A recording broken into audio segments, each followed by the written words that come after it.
नमस्कार दोस्तों, कैसे हो आप सभी। आई होप कि आप अच्छे होंगे, आपकी पढ़ाई अच्छे से चल रही होगी। आज हम 11th के स्टूडेंट्स के लिए फिजिक्स से रिलेटेड वीडियो लेकर आए हैं। 11th में हमारा 5वां चैप्टर कार्य ऊर्जा एवं शक्ति चल रहा है और लास्ट वीडियो में हमने ऊर्जा के बारे में आधारभूत जानकारी प्राप्त की। लास्ट वीडियो में हमने देखा कि ऊर्जा होती क्या है, मात्रक विमाएं देखी और ऊर्जा के विभिन्न रूपों के बारे में हमने अध्ययन किया। ऊर्जा का एक रूप यांत्रिक ऊर्जा, मैकेनिकल ऊर्जा हमने लास्ट वीडियो में थोड़ी सी समझी। आज उसी यांत्रिक ऊर्जा का एक भाग गतिज ऊर्जा, काइनेटिक एनर्जी आज के इस वीडियो में देखेंगे, समझेंगे। आज का जो हमारा टॉपिक है वो है गतिज ऊर्जा, काइनेटिक एनर्जी। इसमें हम सबसे पहले बात करेंगे कि गतिज ऊर्जा होती क्या है, गतिज ऊर्जा का सूत्र आपको बताएंगे, गतिज ऊर्जा और रेखीय संवेग के बीच में क्या संबंध होता है वो हम आपको बताने वाले हैं।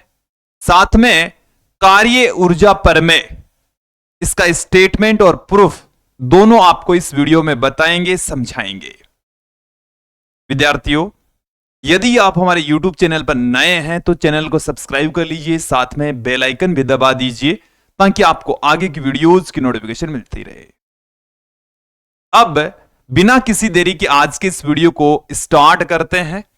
गतिज ऊर्जा, जैसा नाम है वैसी ही इसकी डेफिनेशन है कि जो गतिमान वस्तुएं हैं, जो गतिशील वस्तुएं हैं, उसके अंदर मौजूद ऊर्जा, निहित जो ऊर्जा है उसी को हम क्या कहते हैं, गतिज ऊर्जा कहते हैं, काइनेटिक एनर्जी कहा जाता है।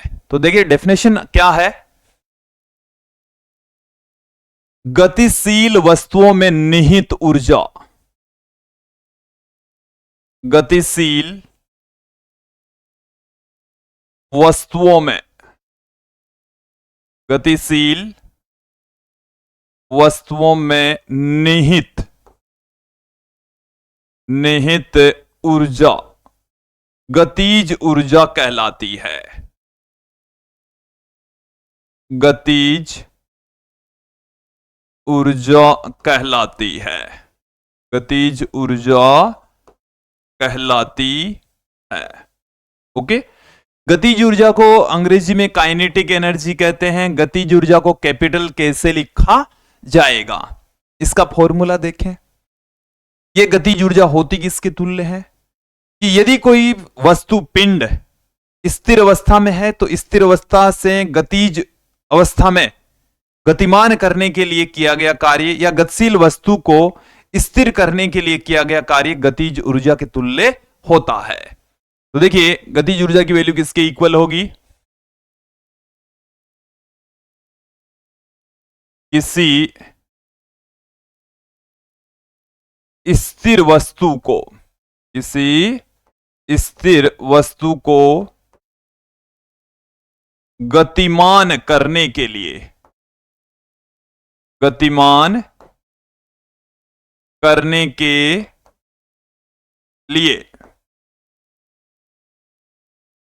या हम क्या कह सकते हैं, गतिशील वस्तु को स्थिर करने के लिए किया गया कार्य, गतिशील वस्तु को स्थिर, गतिशील वस्तु को तो क्या करना है, स्थिर, गतिशील वस्तु को स्थिर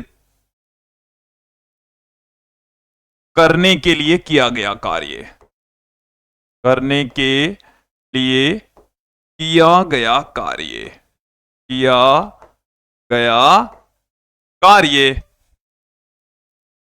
गतिज ऊर्जा के तुल्य होता है, गतिज ऊर्जा के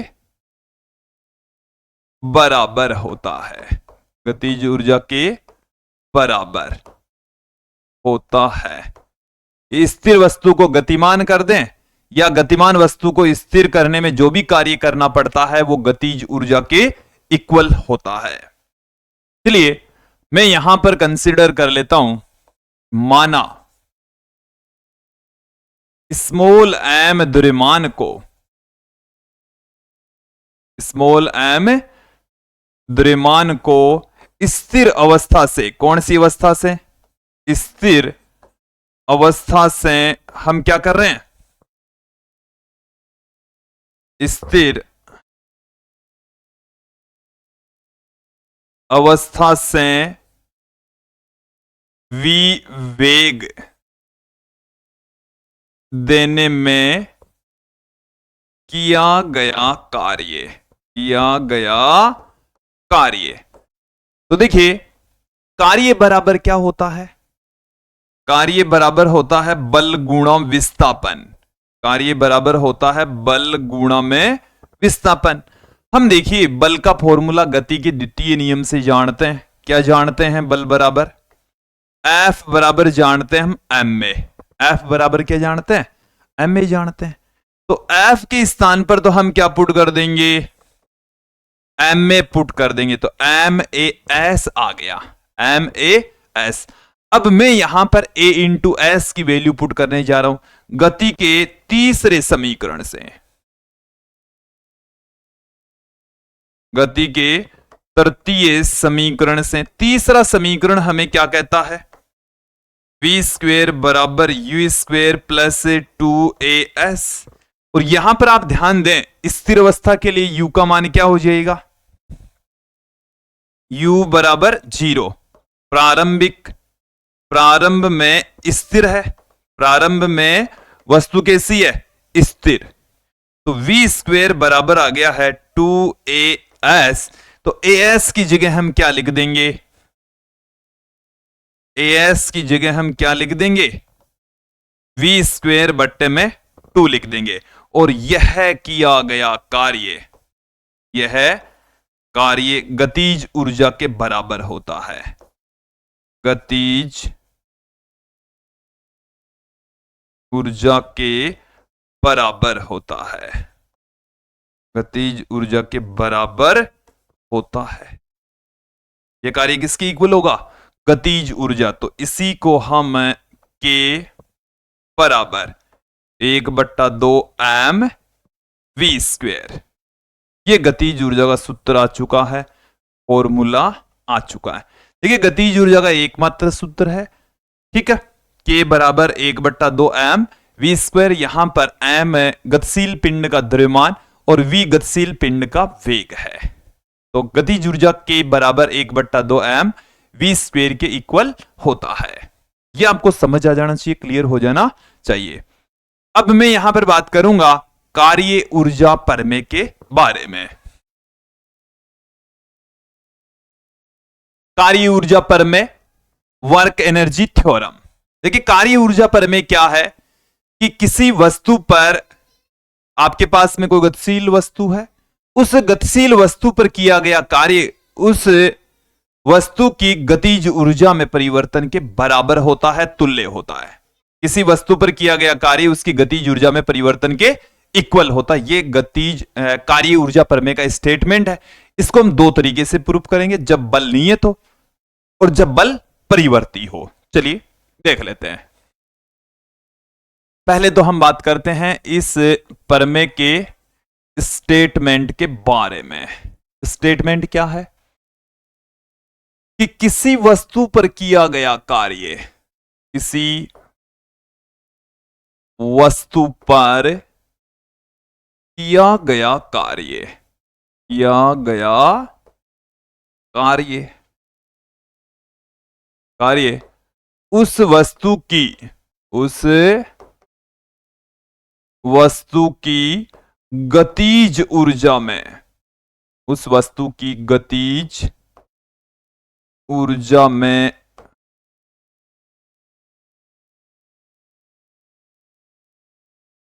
उस वस्तु की गतिज ऊर्जा में परिवर्तन के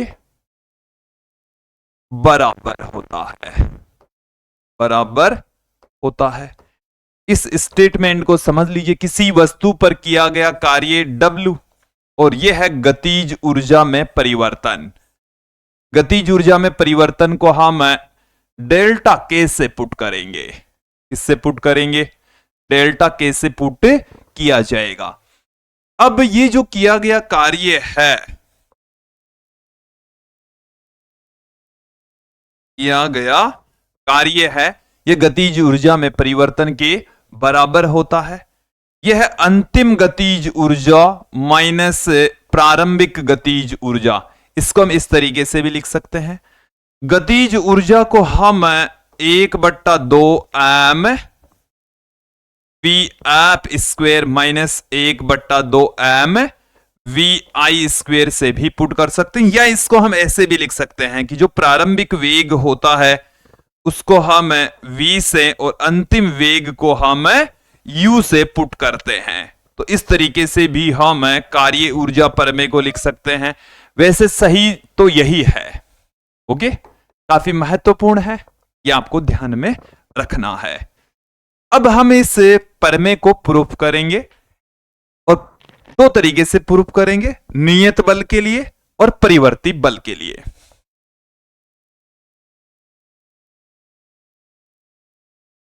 प्रूफ पहला जो तरीका है वो है नियत बल के लिए। नियत बल के लिए, नियत बल के लिए हम प्रूफ करेंगे। देखिए हम क्या जानते हैं विद्यार्थियों, हम जानते हैं कार्य बराबर, हम जानते हैं कार्य बराबर, कार्य का फॉर्मूला क्या जानते हैं, बल गुणा विस्थापन, बल गुणा में विस्थापन। और F बराबर क्या जानते हैं, m इंटू ए। F बराबर हम जानते हैं ma, F बराबर क्या होता है, ma होता है। F बराबर क्या होता है, ma होता है। यहां से हमारे पास में देखिए a इंटू एस की जगह हम क्या लिख देंगे, इसके लिए हम गति के तीसरे समीकरण का प्रयोग करेंगे। गति के तृतीय समीकरण से, तृतीय समीकरण से हम क्या जानते हैं, v स्क्वेयर बराबर u स्क्वेयर प्लस 2as, और यहां से v square minus u square बराबर 2as, और as बराबर अपने पास में आ गया है v square minus u square बटेवा 2। इसको मैं दे देता हूं इक्वेशन नंबर 2, इसे हम देते हैं इक्वेशन नंबर 1। समीकरण 2 को उठाकर हम किस में पुट कर दें, 1 में पुट कर दें। समीकरण 2 को समीकरण 1 में रखने पर, 1 के अंदर यदि रख दे, पुट कर दे, तो W बराबर m a into S, a into S, तो v square minus u square बट्टे में 2, यह आ गया हमारे पास में। इसको हम क्या लिख दे, 1/2 m v square minus 1/2 m u square, ये हम लिख सकते हैं। और यही कार्य ऊर्जा प्रमेय है। यही क्या है, कार्य ऊर्जा प्रमेय है। इसको उसी रूप में ले आते हैं जिस रूप में हमने स्टेटमेंट दिया। चलिए, W बराबर, यह है अंतिम गतिज ऊर्जा, यह है प्रारंभिक गतिज ऊर्जा, और गतिज ऊर्जा में परिवर्तन, ये क्या आ गया, गतिज ऊर्जा में परिवर्तन आ गया है। तो विद्यार्थियों यहां तक आपको क्लियर हो जाना चाहिए। और यदि आपको यही पूछा जाए कार्य ऊर्जा प्रमेय क्या है, प्रूफ कीजिए, तो आप इस तरीके से प्रूफ कर सकते हैं। मैं आपको एक और मेथड बताता हूं, मेथड तो नहीं कह सकते, वो परिवर्ती बल के अधीन है कि जब बल की वैल्यू चेंजेज हो, बल की वैल्यू नियत नहीं हो, तो उस स्थिति में कार्य ऊर्जा प्रमेय क्या होगी,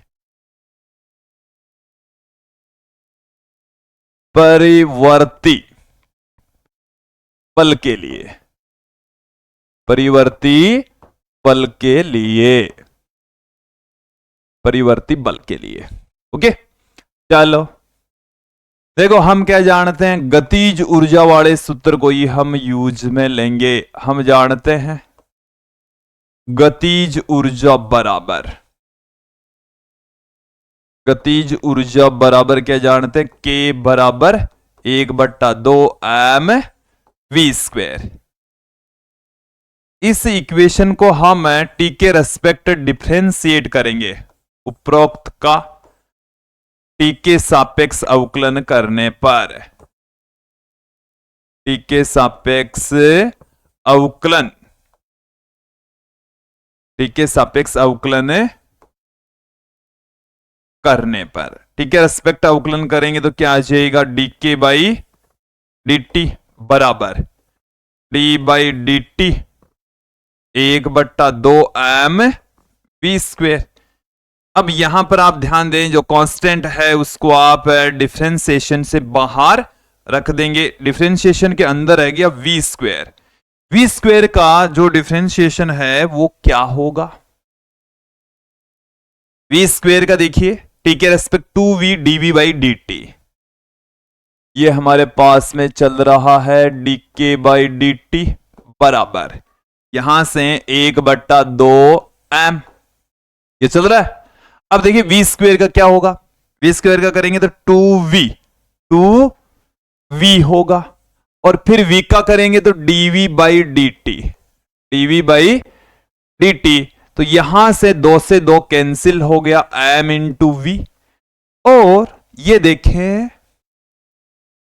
dv बाई dt, यह वेग में परिवर्तन की दर जिसको हम त्वरण कहते हैं, क्या कहा जाता है, एक्सेलरेशन। ओके, तो यहां पर आ गया अपने पास में a, m into a, m into, विद्यार्थियों एक की बजाय क्या है, हम यहां से इसको ऐसे ही रहने दीजिए, नहीं रखेंगे भाई, dv बाई dt ऐसे ही रहने दीजिए, क्या आ गया dk बाई dt। अब यहां से ये हमारे पास में क्या हो जाएगा, कट जाएगा दोनों तरफ से, dt से dt क्या हो जाएगा, कैंसिल हो जाएगा, dt से dt क्या हो गया, कैंसिल। अब गतिज ऊर्जा में परिवर्तन देखेंगे, और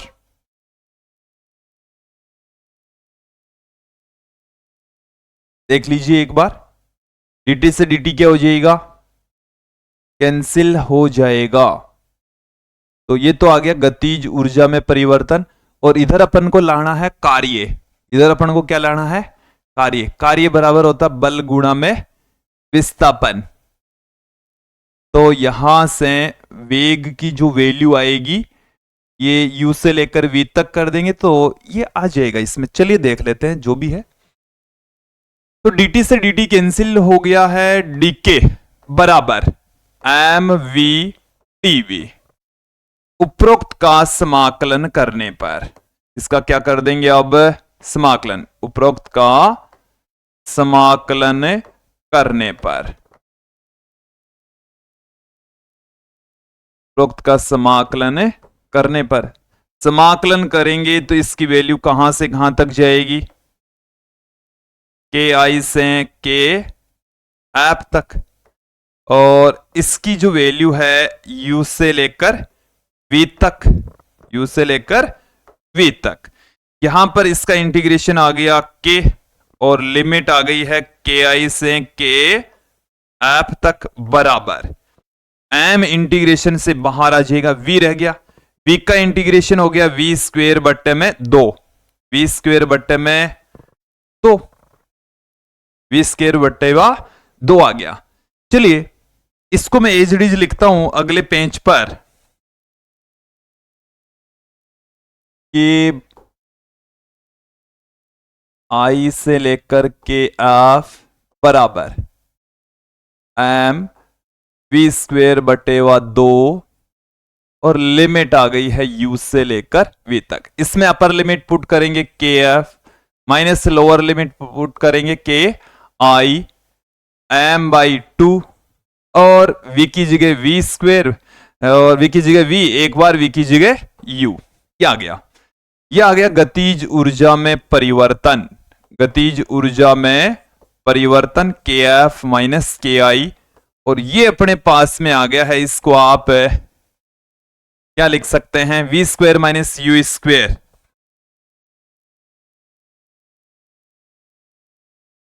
we square minus u square गति के तीसरे समीकरण से इसकी जगह हम 2as लिख सकते हैं।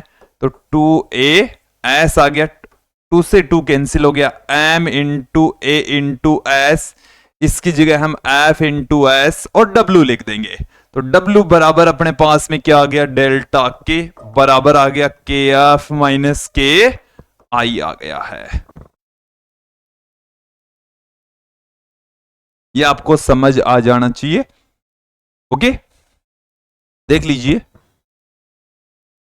अब हम थोड़ा सा आगे बढ़ते हैं, यहां पर बात करेंगे गतिज ऊर्जा और रेखीय संवेग के बीच में क्या रिलेशन होता है। गतिज ऊर्जा और रेखीय संवेग के बीच में संबंध, चलिए देखिए, आसान सा रिलेशन है, हम जानते हैं। क्या जानते हैं, देखिए हम जानते हैं गतिज ऊर्जा बराबर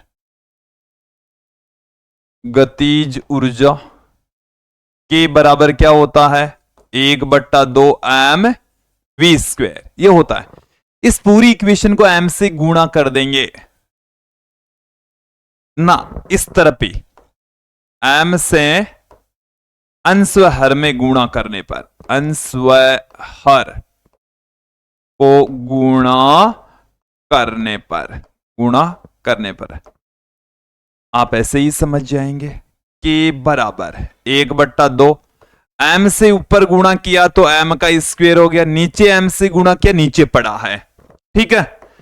इसको मैं क्या लिख दूं, m इंटू वी का होल स्क्वायर लिख देता हूं, m इंटू वी का होल स्क्वायर। अब देखिए विद्यार्थियों, m इंटू वी बराबर हम क्या जानते हैं, p, रेखीय संवेग जानते हैं, रेखीय संवेग के बारे में जानते हैं। ओके, तो k बराबर कितना आ गया,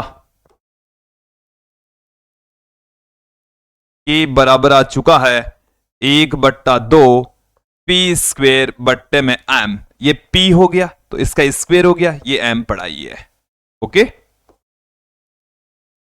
k बराबर half p square by m, ठीक है।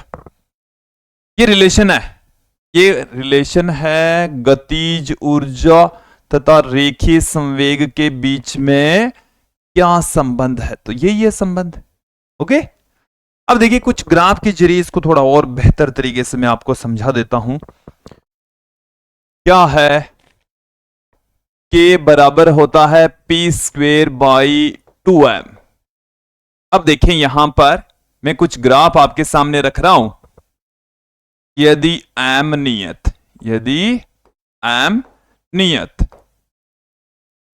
हो तो m जब नियत होगा तो k है वो संवेग के वर्ग के समानुपाती हो जाएगा, और संवेग के समानुपाती हो गया तो विद्यार्थियों ये एक परवलय का समीकरण यहां पर क्रिएट करके देने वाला है। ऐसे एक तरफ हम लेकर चल रहे हैं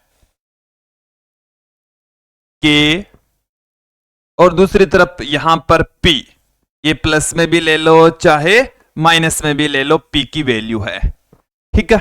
p का मान प्लस माइनस लेंगे तो इस तरीके का परवलयकार ग्राफ हमें प्राप्त होगा। ओके, दूसरा ग्राफ कौन सा हो सकता है, देखिए दूसरा ग्राफ हो सकता है यदि p नियत हो, p कैसा हो, नियत हो, तो k है वो 1/m के समानुपाती या m के व्युत्क्रमानुपाती होता है। तो व्युत्क्रमानुपाती होता है तो इनके बीच में जो ग्राफ है वो इस टाइप का ग्राफ हमें प्राप्त होगा। एक तरफ हमने ले लिया k, दूसरी तरफ हमने ले लिया m, ऐसा ग्राफ हमें प्राप्त होगा। यहां पर p क्या है, नियत कांस्टेंट। ओके, एक और कंडीशन देख लीजिए,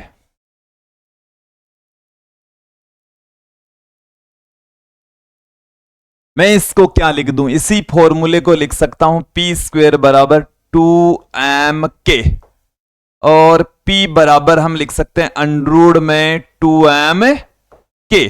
तो यहां से p और अंडर के दोनों एक दूसरे के समानुपाती होंगे यदि m क्या हो, नियत हो।